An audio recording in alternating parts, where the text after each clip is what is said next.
are today at John Paterno facility. John is a well-known sound engineer, and John, when did you discover the Also brand? It was a few years ago at an AES, or was it maybe even originally at a NAMM show? Did you do a NAMM No, show it once? was at the UAS in San Francisco. Okay. I think. This AES in San Francisco, I just kind of walked up, I put on a set of headphones, and I heard some of the demos, an acoustic guitar, I think it was a drum kit as well. And I just sat there and turned a few knobs and met you, and we talked for a few minutes. I took your card and I kind of walked away. And then for the next year, I kept thinking about the sound of this and what it did and how great it sounded on acoustic guitar and what it did to a snare drum, and even from the aggressive stuff to even the straight controlling things, because it kept the tone, but you really felt like you can control the dynamics. So I thought about it for a whole year, and then I saw you at AES New York, and I walked up to you again, and I spent some more time playing with it because I thought, okay, maybe it's not as good as I remembered it. Yes. So I listened to the demo and I tried it, and then I liked it even more, and then it was my goal to buy one. And then we fast forward to AES the following year, and I was finally able to get one. Yes. I remember you wanted a mono one. Why a mono?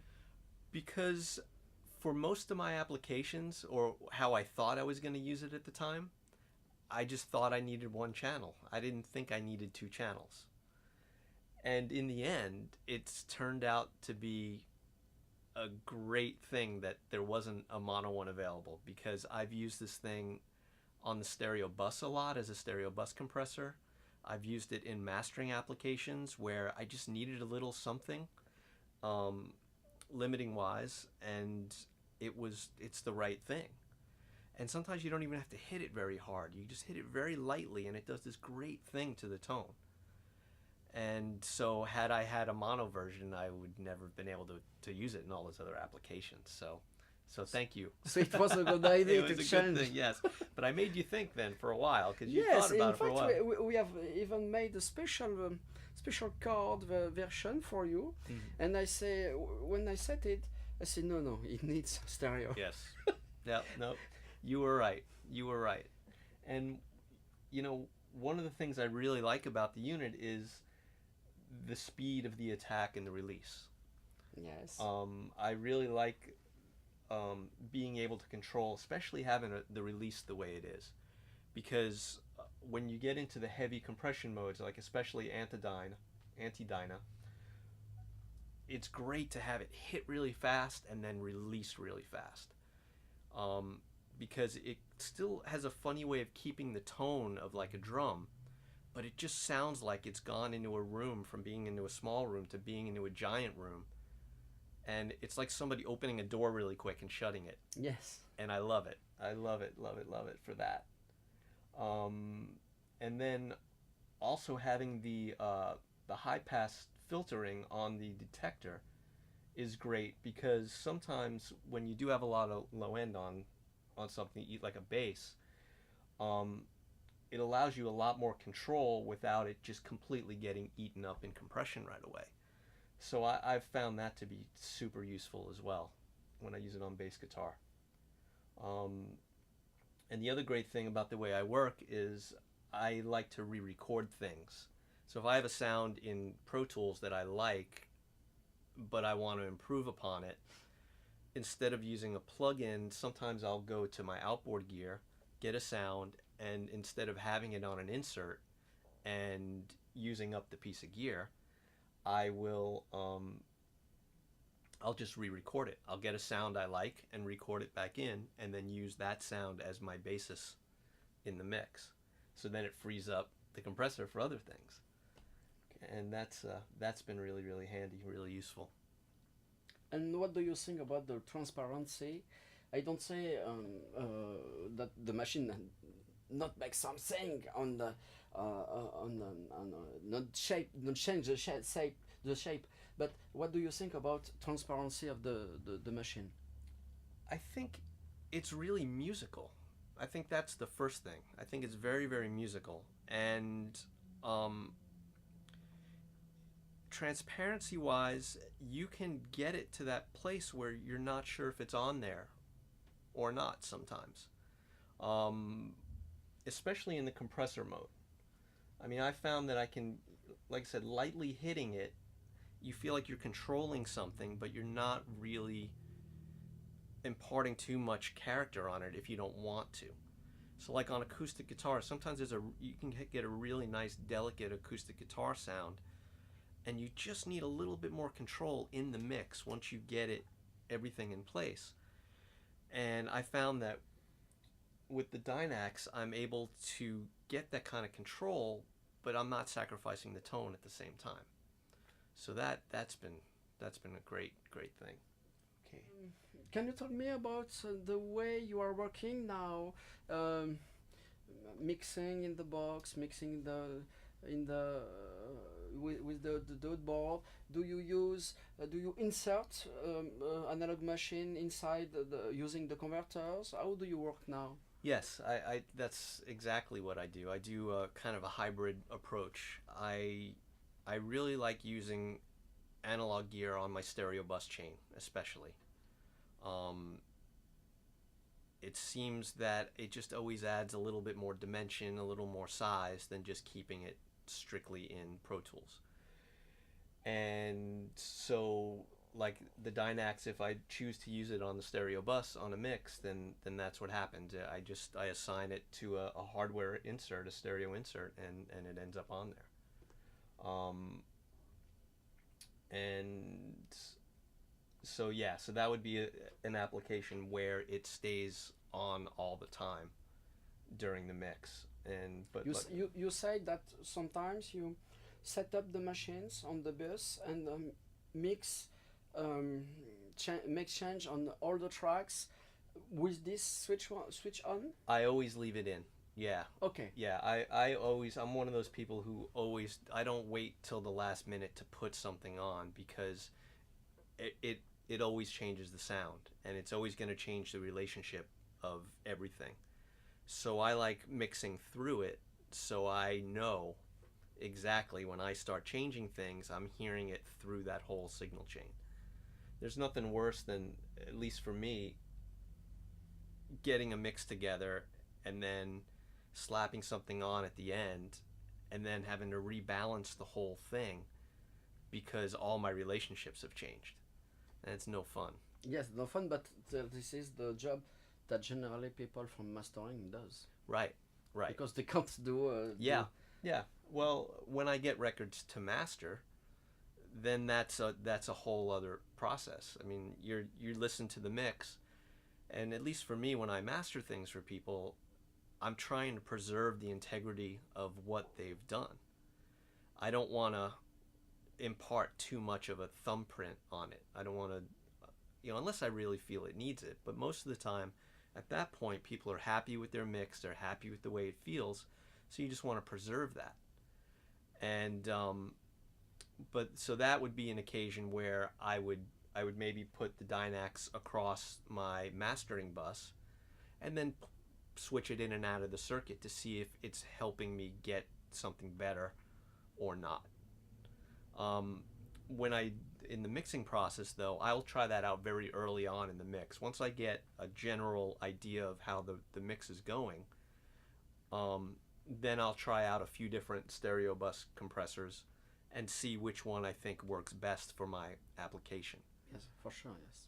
And then from there, I usually don't look back. I usually don't go, 3 hours later, I should have changed the stereo bus compressor. I usually don't go in and then 3 hours later figure out, I'm using the wrong compressor on the stereo bus. I usually try to make a decision really quickly, or early on, I should say, and stick with it. And then it's a matter of maybe adjusting attacks, releases, and things just to get the whole thing to feel right. But at this point, you're in the mix phase, and even the mastering phase, you're choosing your compressor based on tone as well. Yes. So what it's doing to the sound, what it's not doing to the sound, what it's adding, what it's not adding. And, certain applications, it's absolutely the right box. So it's a good thing. What is your preferred ratio, personally? Um, it really depends on the source and what I'm trying to do. Um, I really like limit mode for bass. Yes. And I've experimented. Sometimes I just hit it lightly, and I use some of the bass drive to so I can really find that nice balance between getting the low end through and controlling the whole thing. And then so usually like 3 to 5 dB, 3 dB usually. But every once in a while I end up with something where I'm 7 dB in and I'm using a really long release, which I generally don't tend to do. But every once in a while it just does something great to bass that way. Acoustic guitars and electric guitars, I tend a little bit more towards compressor mode, just because I'm really just trying to limit the dynamic range a little bit. I don't want it to be too much. And with most distorted electric guitars or electric guitars in general, the dynamic range is pretty limited to begin with. But now when I'm dealing with drum stuff, then I tend to get more into the brick wall and the anti-dyna. The brick wall I really like on drum rooms. Yes. Because it's got that nice balance between aggression but not necessarily distortion or overloading. Yes. But when you go into the anti-dyna mode, then it's full on. Yes. And you use it with in parallel compression, or sometimes just full track with anti-dyna?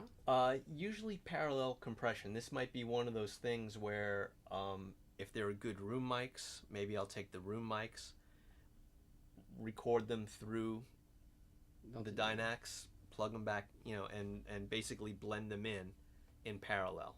So the parallel concept, but like I said, recording it in. Sometimes if there isn't a good room sound, then it's throwing a bunch of elements into it.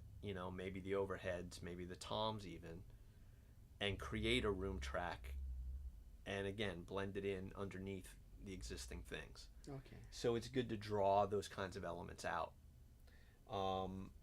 Anti-dyna I tend to use on if there's a mono drum, like if there's a mono mic on the drums, I love it for that. Snare drums, if I want more gush on the snare and just more size and just more aggression, love it for that. Okay. And like I said, in that mode, it's usually the faster releases. Sometimes it's almost like no release, just it does something really cool. It was designed with no release at the beginning. Okay, because once you get into a really long release, it's so aggressive, it just sounds like a splat. Yes. Which is kind of funny sounding sometimes, and there's got to be an application for it at some point, but I find most of the time it's definitely, I get it right on the edge of where it starts sounding splatty or where you can still really hear the tone of the drum. And the variable attack is great for that too, because you can still, with the really fast attack at the same time, you can really just lop the whole thing off and it just sounds like but now there's a sound effect for you. But yeah, and it's really, really cool. And then I've also found even in anti-dyna mode, a little bit goes a long way. 3 dB of compression. You don't necessarily need to kill it and run it all the way over into the -10, -20. Sometimes a little bit goes a long way. Okay, yeah. It's interesting because I designed it. The normal setting is to be attack fast, or you can be slow. It's until 5.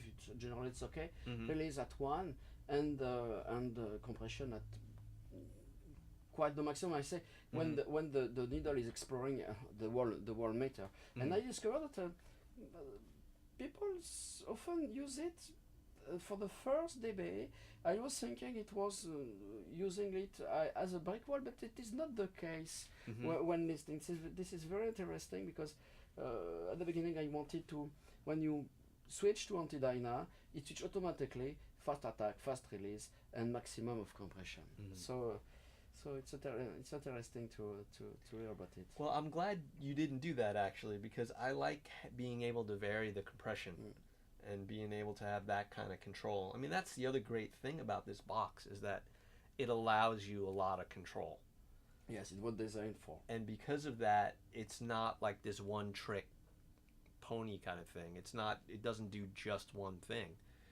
And the more I get to play with it, the more I keep rediscovering little things that, oh wait, this could work on this, oh wait, this can work on that. And there are certain mixes that I've done where I'm just so happy to have it on the stereo bus, because it's preserved certain elements that would not have been preserved using other stereo bus compressors. And especially the depth and the low end. A couple of times it's kind of freaked me out how much low end still comes through and that the compressor's not grabbing. Yes. And that's not even using the filtering on the detector. So it's an impressive box. It really, really is. It's been one of my favorite purchases over the last several years. And it's good when you hear something once and you think about it for a year, and then when you have the opportunity, you run right to it again. And then you start telling your friends, hey, go over and check this out, because it's just me, or is this thing really good? So that was one of those moments I had with the Dynax. Absolutely. Okay. Yep. No, I love it. Many thanks for your comment. Hey, it's my pleasure. My pleasure. It's great to see you. Good to see you again.